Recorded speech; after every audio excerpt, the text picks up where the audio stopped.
হিল্লা বিয়ে ছাড়া কিভাবে তালাক দেওয়া স্ত্রীকে বিয়ে করলেন আবু তহ আদনান। এখন এর ভাই তালাকের মাসালাটা জানতে হইব। এবং তালাক কি একটা দিছে না দুইটা দিছে না তিনটা দিছে, কদুর হুতা রায় দিছি নি কোন ওইটা তো আমি জানি না রে ভাই। হুজুরে কত হেরকা কত জারসা বুঝছি না। খোলা তালাক, মহিলা কোনো তালাক দেওয়ার কোনো অধিকার তার নাই। খোলা মানে কি, তুমি তোমাকে মুক্ত করে নেওয়ার অধিকার দিলাম। যত কিছু দেখ, মহিলা যদি মহারানা ফেরত দেয়, মাল দৌলত ফেরত দেয়, কিন্তু তালাক পুরুষেরই বলতে হবে। কথা ঠিক কিনা? আবু তো আপনার ভাই কোনো হুতে দুইজন রায় দিছিনি কোনো কেউ জানে বেটা বুঝছি। যদি ঠিক তালাক হয়ে যায় তাহলে বাবি সাহেব আরে আরেক মেয়ে বিয়া দিয়ে দিতে হইব।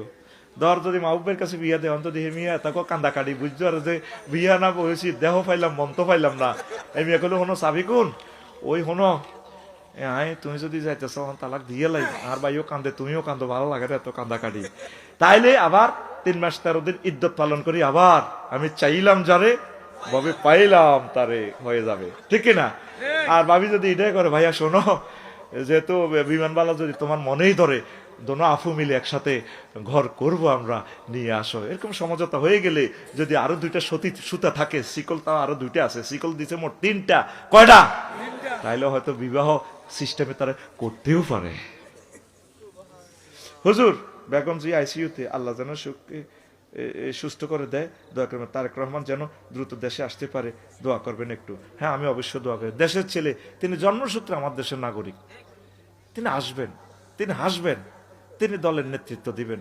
আশা করি আল্লাহ তাকে কোরআনের জন্য কবুল করবে, তিনি কোরআনের দলে এসে যাবেন। হে দোয়া গানা করবি, আমিন ক। মানব রচিত মতাদর্শের সাথে, ডক্ট্রিনের সাথে আমাদের কোনো সম্পর্ক নাই, জিরো টলারেন্স, ঠিক না? দোয়ার হস্ত খোলা আমাদের, দোয়ার দরজা, কোনো দোয়া কম করতে না। তবে রে ভাই, ওই হাতে হুতি গেছে, হুতিচ্ছা এটার নাম আফসারি। দোয়া কোনো দোয়া দিবা আল্লাহ নাই, বস্তা ভরিয়ে দিলে আর অসুবিধা কিতে। তবে কোরআনের বেলায়, কোরআনের কনস্টিটিউশনের বেলায় জিরো টলারেন্স। এই 16 বছর দিয়ে ওয়াজ করছি, একটা ভিডিও দেখা কোরআনের বাইরে কয় হুজুর আমরা তো হেতা করে কোনো হারামও কই না, সিস্টেমে কাটতেছিল। এই হে দল ক্ষমতা, তাইলে সিস্টেমে কাটতে আইব। আমরা হইলাম আল্লাহর দালাল, আল্লাহর কথা কই না, মোবাল্লিক হইলো আল্লাহ। আল্লাহ পর্যন্ত তো আমরা মোহাম্মদ সাল্লাল্লাহু আলাইহি ওয়াসাল্লাম করো মক্কা ওয়াজ করো গেন, সাজা হস ওয়াজ করিও না, সুমাল্লা কাতা না হু মিনুল ওয়াতির, গেঁড়ির রক কুড়িয়ে কাটিয়ে দিন। এ মোহাম্মদ, যদি ওয়াজ 2 নম্বর করো, গেঁড়ির রক কাটিয়ে দিন। ফাকাস না হু বিলিয়ামিন, ডাইনার দি দড়ি ছিঁড়ে গেলেই ভাই। আমরা তো আল্লাহরে ডরাই রে ভাই, তোকে ব্যাগ দলের ভালোবাসি, কিন্তু আল্লাহর তো আরো বেশি ভালোবাসি। এলা সিস্টেমে কাটতে যাই, তোকে দল হান্দাই হান্দাই, কিন্তু ঠিকই 5 আগস্টের লাইনে আসল জায়গা চলি যাই। মাল যতই দিবি টিয়া তো গো কোপ তো গো, আমরা আল্লাহর পথ থেকে নীতি এত্তিন। কারণ বনি ইসরাইলের আলেমগুলা টেয়া খাই, আল্লাহর বিরুদ্ধে কথা কইতো। আহা, আল্লাহর লগে চুক্তি করছে, শপথ বাক্য করছে, ওয়াই জাকাজ আল্লাহু মিসাকাল্লাযিনা উতুল কিতাব লিতুবাইয়িনাহু লিন-নাস ওয়া লা তাকতুমুনাহু ফানাবাযুহু ওয়ারা যুহুরিহিম ওয়াশতারাউ বিহি সামানান কালিলা।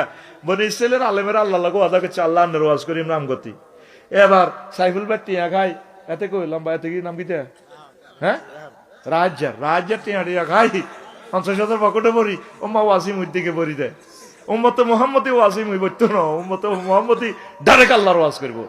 আল্লাহ ক ফাবিসা মা ইয়াশতারুন, তারা ব্যবসা করলো আলেমেরা, ব্যবসাটাই শেষ, এক কারণ নিকৃষ্ট ব্যবসা। কথা বলতে হবে সঠিক মাত্রা।